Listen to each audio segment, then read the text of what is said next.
Hey guys, welcome back. This is going to be a very quick guide on additional effects for spells. And so basically what I mean is when you craft a spell, like for instance, let's say Frozen Essence, add this spell, and then you select what school you would like, which is going to be area of effect. Then you have the opportunity to add 5 regents to this slot here to change the effect of the spell. And so we're just gonna start going through it. So like corpse flowers, for instance, add 2% plus 2% bleeding damage. So if I add 5 of these, that's 5% bleeding damage. And what that is on top of the damage that you're doing. So let's say that we hit someone with a blizzard. In addition, they are gonna start to bleed, and they will take several damage ticks. And I believe that in this game, just based off of what I've seen, the numbers are sometimes randomly generated, so sometimes you'll get 0 ticks, and sometimes you'll get really high number ticks. And I think that bleeding is a little better in this game than damage over time from specific spells, that, like a projectile that gives damage over time or something to that nature. Bleeding is definitely really good for PvP. Continuing on is just this one's 2% damage. So just like it says, it just increases the damage.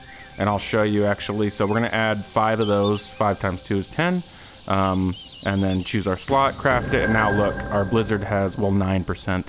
It came out with 9% bleeding. But yeah, you get the gist of it. Wait, bleeding?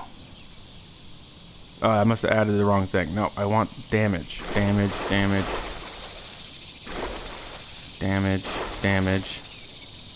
We lost our Frozen Essence. Okay, add to this spell. I'll just do this, just to show you. There it is. Damage increase 9%.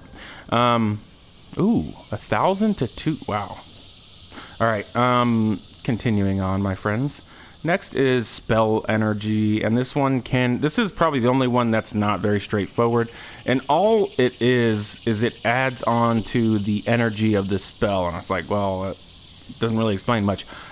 If you look at this geyser spell and you see where it has 600 out of 600, that's the spell energy. That's how many times you can cast the spell, or in other cases, like how many ticks out of the spell it'll take. Like in beam attacks, it'll tick so many times out of that spell energy. And I believe that for this one, it would be how many times you could cast it. Yeah, so now it's 599. So we have 600 casts of this. Actually, that's kind of crazy. But this attack is okay, but I think they're buffing this in the upcoming patch. But that's spell energy. It just increases the amount of times you can use a spell before it wears off. We talked about bleeding already. Yeah, so this is going to be... Oh, wait. This is going to be Leech Damage. Leech. So Leech Damage in this game, aka Lifesteal, when you attack something, you're going to get a portion of that damage back as health. And I can actually demonstrate that. Let me see. I think I have a better... Do I have a better lifesteal option? I don't think so. So my best lifesteal right now is going to be this herb. We're going to add that. And I'm going to actually switch it to this. Adding those. We're going to do dark to beam, and this was one that I've been using recently because of one of the comments. Someone's like, yeah, I just use petrify with lifesteal, bro. And when you use, I don't know if you know this, but when you use dark as your spell school, it uses your own health to cast these spells. And so let's find something real quick. And so if you put lifesteal on it, then it's going to heal you a little bit. That one-shotted. So I see those little ticks that I'm getting of blue numbers. That's the lifesteal. Oh, I died. All right, it died. But that's not the greatest lifesteal option.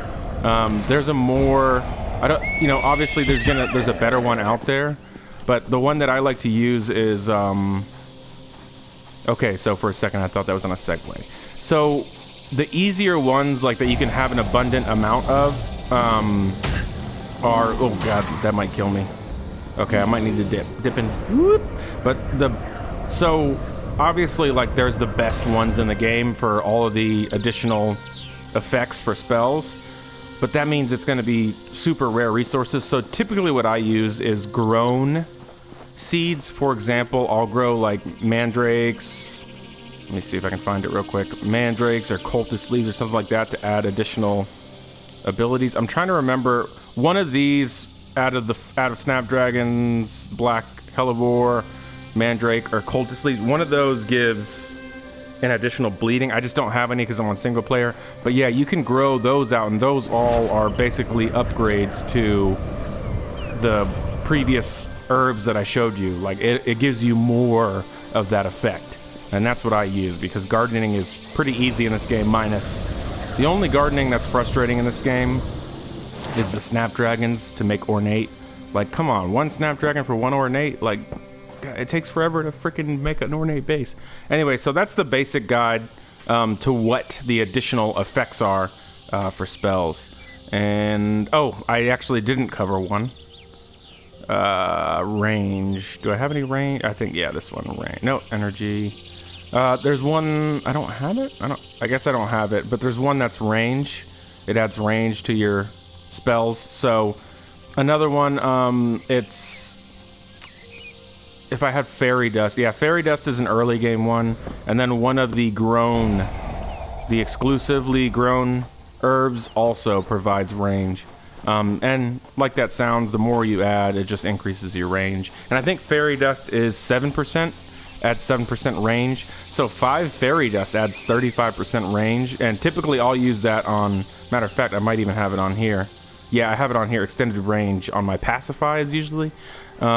And also, just a heads up, they are increasing the range of Pacify in the upcoming patch. I think the patch is live for PC, coming for console either next week or the following. Alright guys, thanks for watching. As always, please subscribe, and until next time.